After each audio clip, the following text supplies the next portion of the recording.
And our real unemployment is anywhere from 18 to 20%. Don't believe the 5.6. Don't believe it. That's right. A lot of people up there can't get jobs. They can't get jobs because there are no jobs. Because China has our jobs and Mexico has our jobs. They all have our jobs. But the real number is anywhere from 18 to 19 and maybe even 21%. And nobody talks about it. All right, ladies and gentlemen, joining us now is John Fund, Newsmax analyst, National Review foreign affairs columnist, author of Obama's Enforcer, Eric Holder's Justice Department. Good to see you, sir. Pleasure, thanks. All right, so your reaction to the T-Man getting in yesterday? Well, he is running in the Republican primary. I think Republicans who vote should know three things. Donald Trump was a Democrat until 2009. I don't think he's ever satisfactorily answered why. He wants Oprah Winfrey as his vice president. I like Oprah. Is she really the person you want to have as vice president?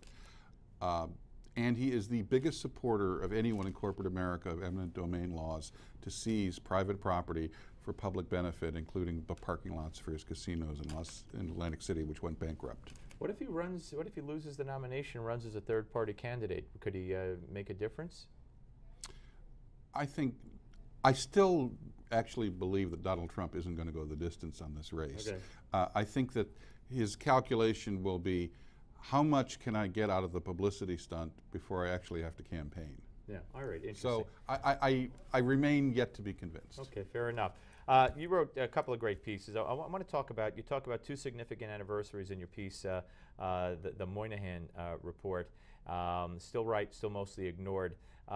Talk about, it's 1965, the Watts riots broke out in LA, but it's also, as you point out, the anniversary of Daniel Patrick Moynihan's report, The Negro Family, A Call for National Action, and it was known as the Moynihan Report. It basically said that we had a disturbing trend since World War II, that black out-of-birth wedlocks had reached 25% from single digits. And he said this was leading to the destruction of the black family and would have all kinds of unintended and unfortunate consequences.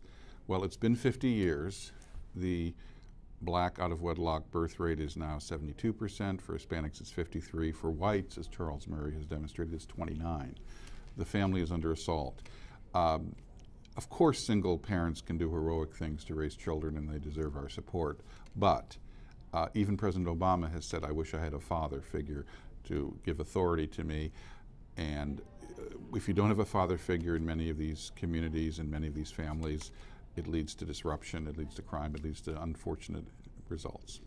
This report, though, isn't recognized today. It's not talked about. Well, it's attacked occasionally. Yes, yes. In fact, Floyd McKissick, who was a civil rights leader at the time, said, my major criticism is that it assumes that middle-class American values are the correct values for everyone in America.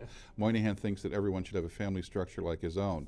Well, if there's anything we have learned in the last 50 years, having a family structure like the one that he warned about would not be good for the country in general, despite heroic and wonderful exceptions to that rule. Maybe a natural extension. You wrote another piece, National Review, talking about getting ready for a long hot summer of racial unrest. Well, if you have a lot of people in these communities who are unemployed or they're not skilled because of very bad public schools, and you haven't addressed those problems, look, I'm not a cause and results guy, but this is a disaster waiting to happen. And in a long, hot summer, we could see another Ferguson, another Baltimore.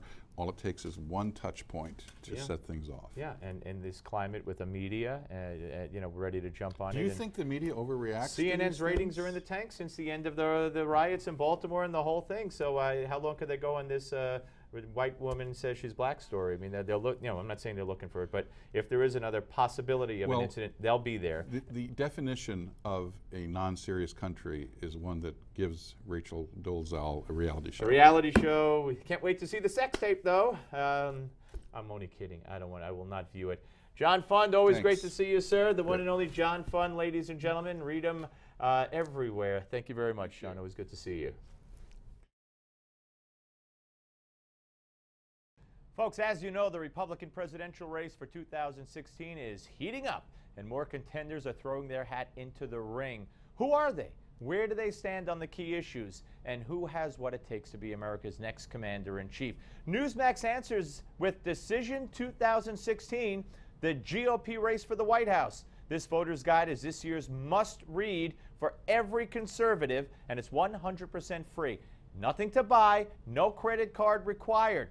Just go to newsmax.com/GOP2016. That's newsmax.com/GOP 2016. Get the inside scoop on the top GOP contenders, discover their views on key issues facing the nation, and learn what's at stake for us all. No liberal spin, no mainstream media bias. Get it all instantly. Get it free, only from Newsmax. Written by conservatives for conservatives. It's not to be missed. Get your copy. Get it now. Go to newsmax.com/GOP 2016. Get your copy today.